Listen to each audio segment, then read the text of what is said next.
오래전 어느 해 가을에 일간신문에 실렸던 기사 중에 110만 달러 가치의 호박이라는 먹는 호박 말고 보석 이야기가 있었습니다.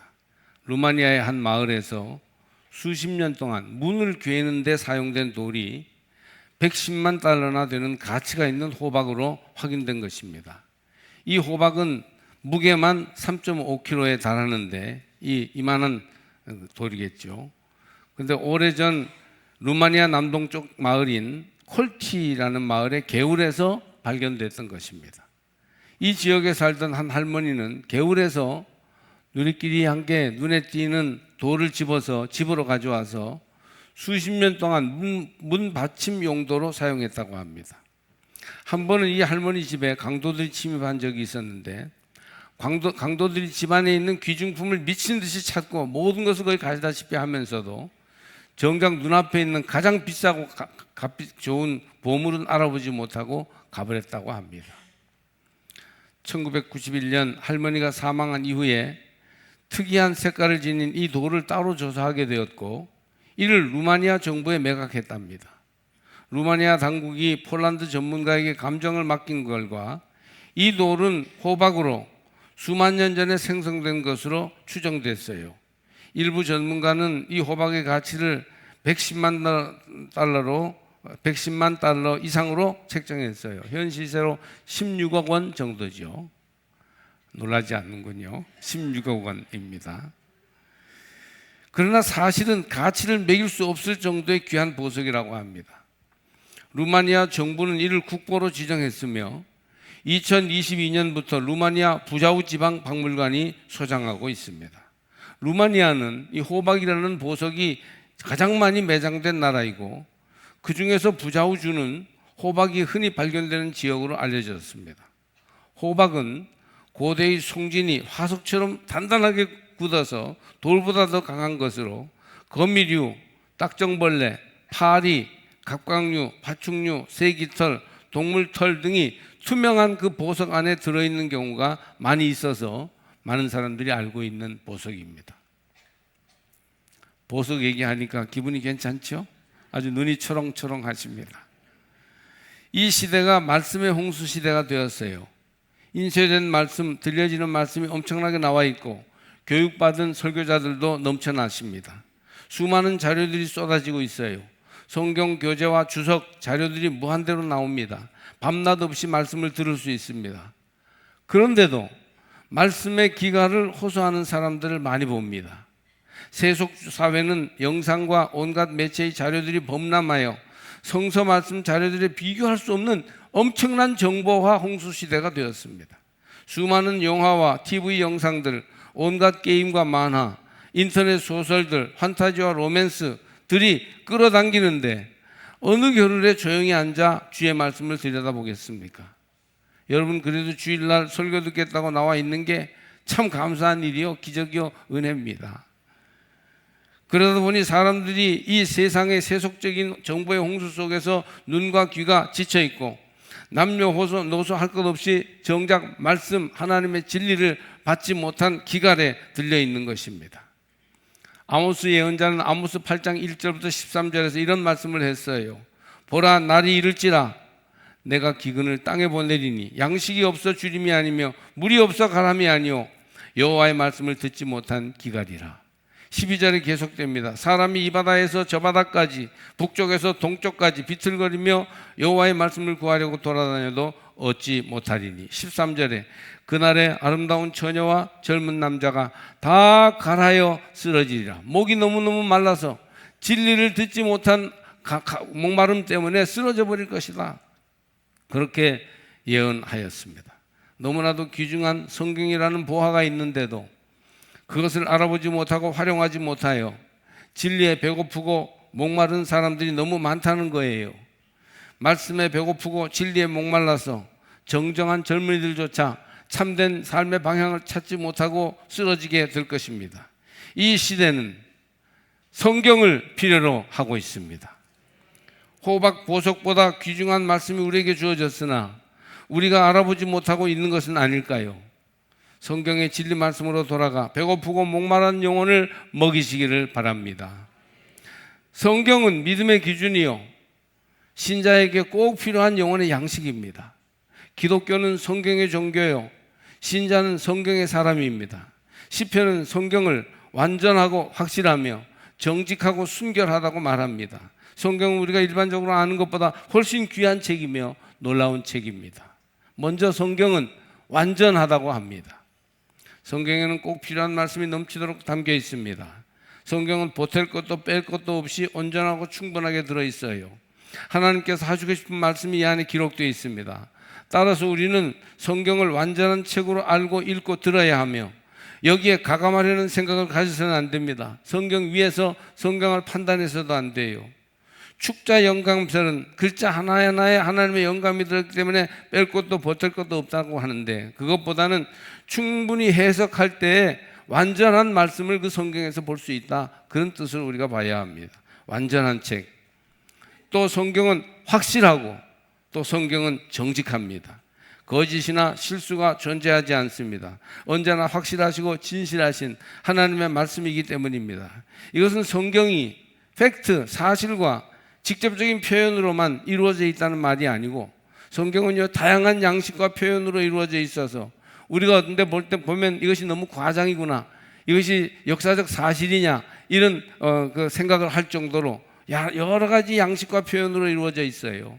다양한 양식이 백과사전처럼 들어있는 것이 성경입니다. 성경의 기록과 전승과 번역 과정에는 물론 다양한 표현들이 있고 때로는 오류와 실수가 있을 수도 있어요. 그러나 그 모든 것을 꿰뚫고 성경을 살아있고 완전한 말씀이 되게 하시는 분은 하나님이십니다. 성경의 진리는 거짓 없이 살아있는 말씀으로 우리 가운데 일하시어 사모하는 영혼을 실망시키는 일이 없습니다. 그뿐 아니라 성경은 순결해요. 순결합니다. 때가 묻지 않은 순수한 말씀이에요.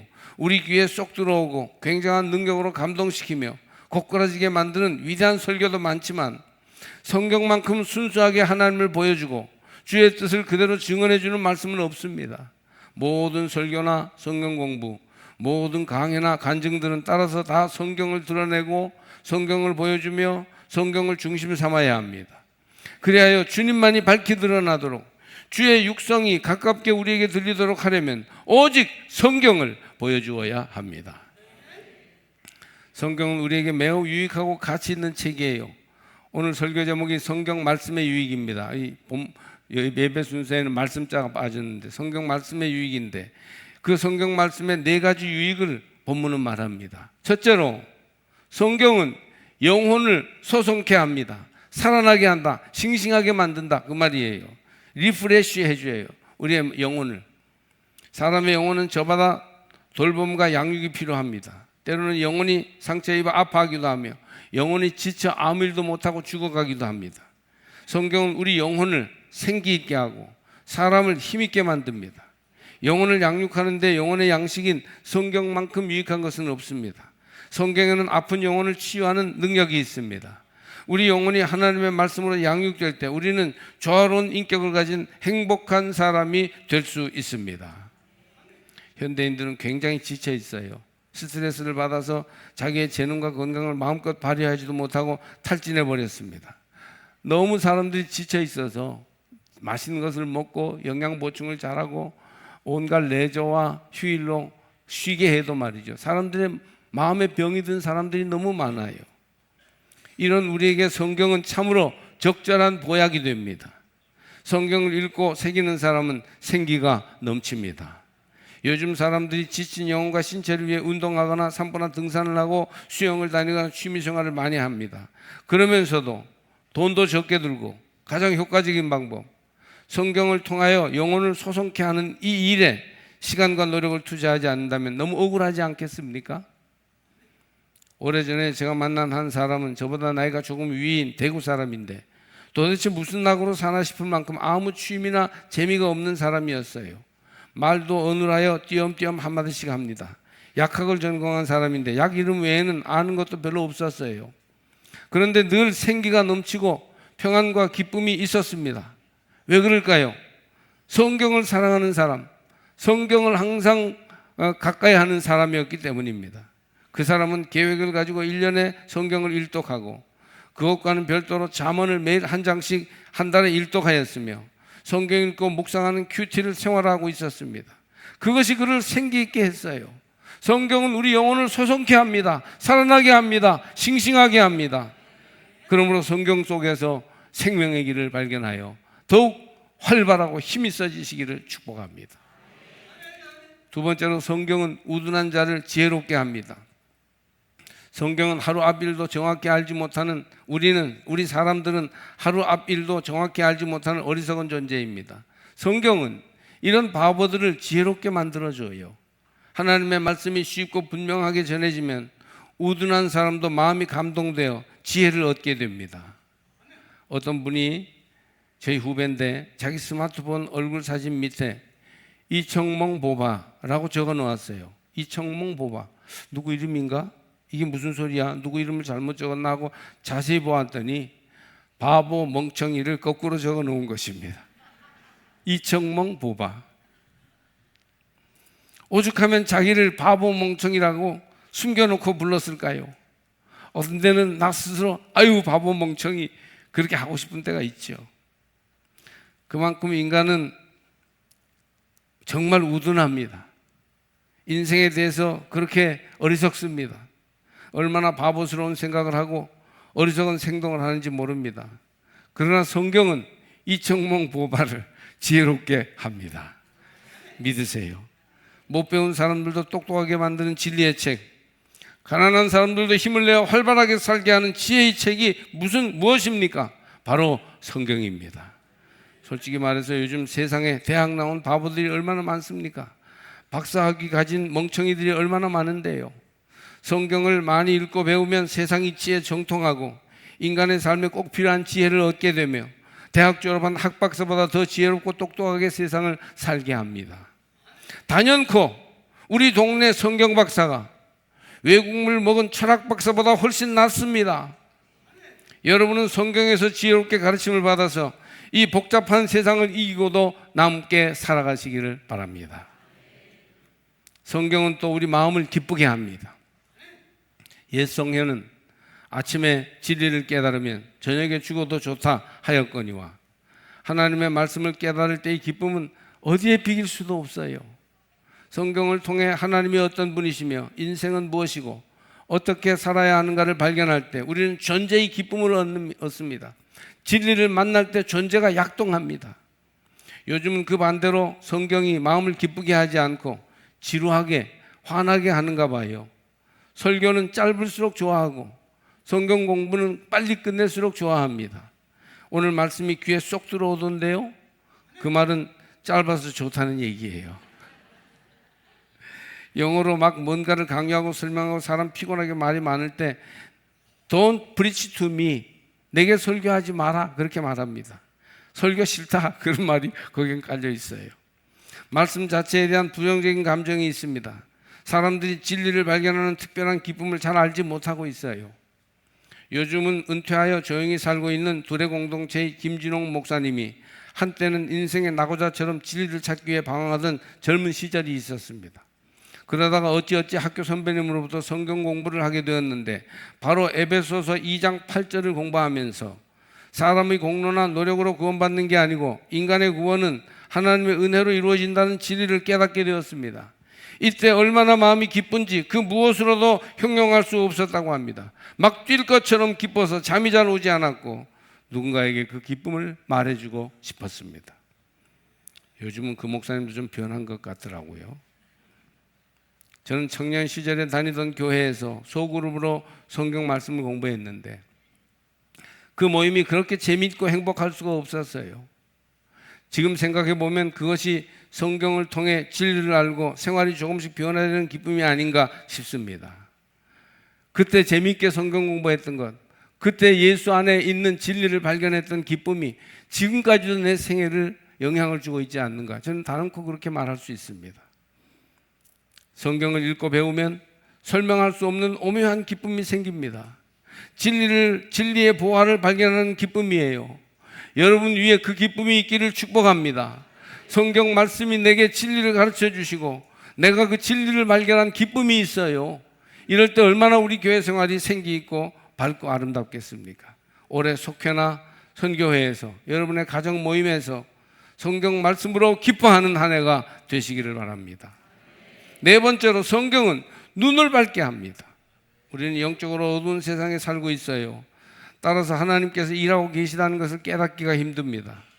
중요한 결정을 내려야 할 때 하나님의 뜻이 무엇인지, 하나님이 내게 인생을 주셨고 살게 하셨는데 하나님의 뜻이 무엇인가, 내가 어떻게 살아야 하늘 뜻에 맞게 사는가, 이것이 좀처럼 깨달아지지 못할 때가 많습니다. 여러분, 하나님의 말씀으로 영의 양식을 삼아 풍성히 공급받을 때 점점 더 자신이 하나님을 닮아가고 있음을 발견하게 될 것입니다. 할렐루야. 철학자 디오게네스는 대낮에 아테네 시내를 등불을 들고 다녔습니다. 사람들이 저 노인네가 미쳤나? 아니 왜 대낮에 등불을 들고 다녀? 그렇게 말했습니다.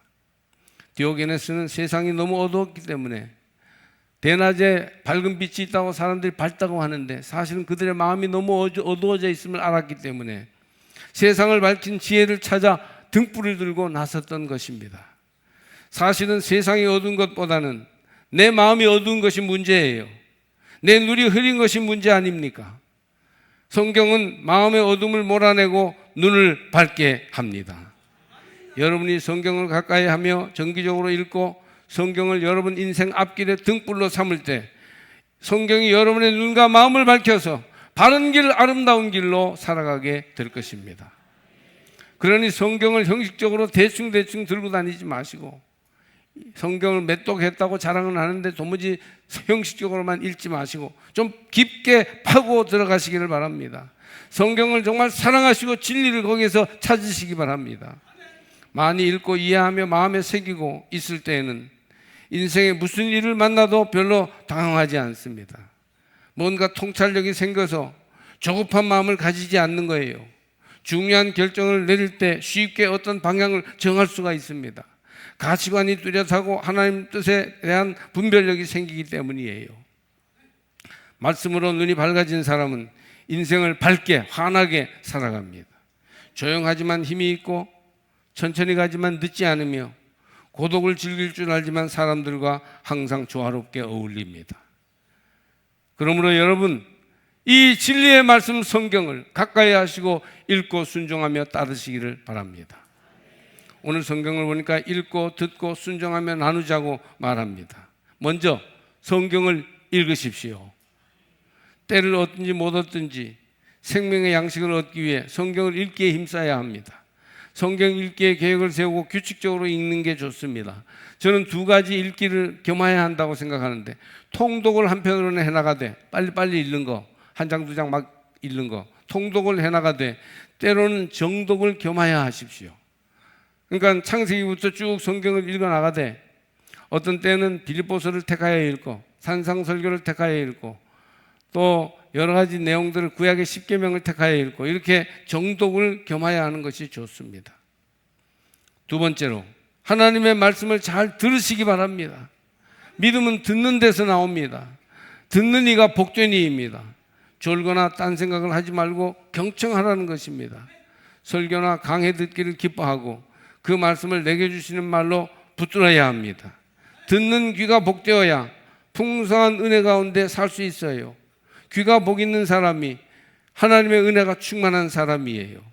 하나님은 잘 들으라고 귀는 둘을 주시고 입은 하나만 주셨어요. 그런데 듣지는 않고 말만 많이 하는 사람은 입을 한 서너 개 주어야 할 거예요. 하나님 말씀 잘 들으시고 경청하시기를 바랍니다. 세 번째로 말씀에 순종해야 합니다. 자기 생활에 적용하되 말씀에 순종해야 삽니다. 말씀 앞에서 내가 중심이 되려고 하지 말고 말씀을 중심 삼고 말씀에 순종하여 말씀이 나를 깎아내고 말씀이 나를 키우고 말씀이 나를 조절하고 말씀이 나를 변화시킬 수 있도록 그렇게 해야 하는 것입니다. 마지막 네 번째, 받은 바 은혜의 말씀을 나누십시오. 자꾸 나누면 더 많아지고 더 풍성해지고 더 견고해집니다. 이번 부흥회 마치고 수요일 날 저녁에 말씀을 조금 나누기만 했는데 그렇게 나누니까요 훨씬 더 말씀이 영향력 있게 다가왔어요. 저도 5번의 집회에 무슨 말씀을 들었나 흐릿하였는데 말씀을 나누는 시간을 한번 가지고 나니까 훨씬 더 여러 가지 내용들이 뚜렷해지는 것을 느꼈습니다. 그래요. 말씀은 다른 사람과 나눌 때 더욱 풍성해집니다. 속회에서 속도들과 말씀을 나누십시오. 선교회에서 말씀을 나누시기 바랍니다. 가족들과 남편과 아내가 말씀을 손을 잡고 나누시길 바랍니다. 그때 작은 감동을 나누면 커지고 한 번 받은 감동을 나누면 많아질 줄로 믿습니다. 기독교는 한 책의 종교이고 웨슬리는 스스로를 한 책의 사람이라고 불리기를 좋아했어요. 매일 기도와 명상 그리고 자기 성찰을 위한 가장 중요한 자료가 성경 말씀이었습니다. 성경 자체를 알기 위해서 노력한 것이 아니라 그 성경 말씀을 통해서 하나님을 알기 위한 목적으로 읽고 듣고 묵상했어요. 웨슬리는 이렇게 말했습니다.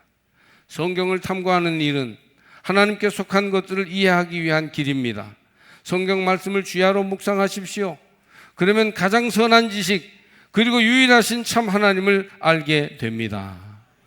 가장 선한 지식, 유일하신 참 하나님을 아는 길은 성경 말씀밖에 없고 성경을 깊이 묵상하여 내 삶에 적용할 때 그때 살아있는 진리를 발견하는 기쁨이 우리 삶에 있을 것입니다.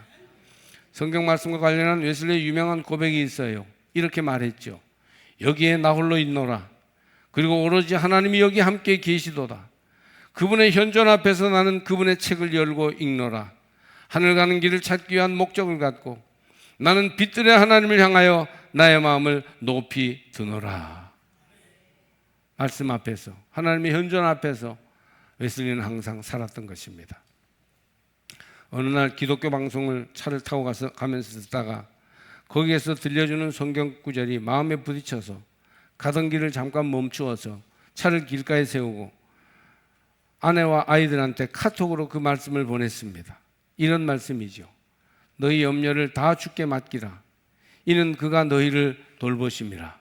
베드로전서 5장 7절 말씀, 얼마나 좋은 말씀이에요. 또 거기서 간단한 코멘트를 붙여서 말씀을 해주는데 확 제 마음에 부딪혔어요. 염려를 뭘 그렇게 하니? 하나님이 다 돌보아 주시는데. 그런 말씀을 하나님이 들려주셨어요. 그래서 제가 아이들에게 문자로 카톡을 보냈습니다. 카톡으로 보냈습니다. 말씀을. 그랬더니 큰아이가 감사합니다. 카톡 응답이 왔어요.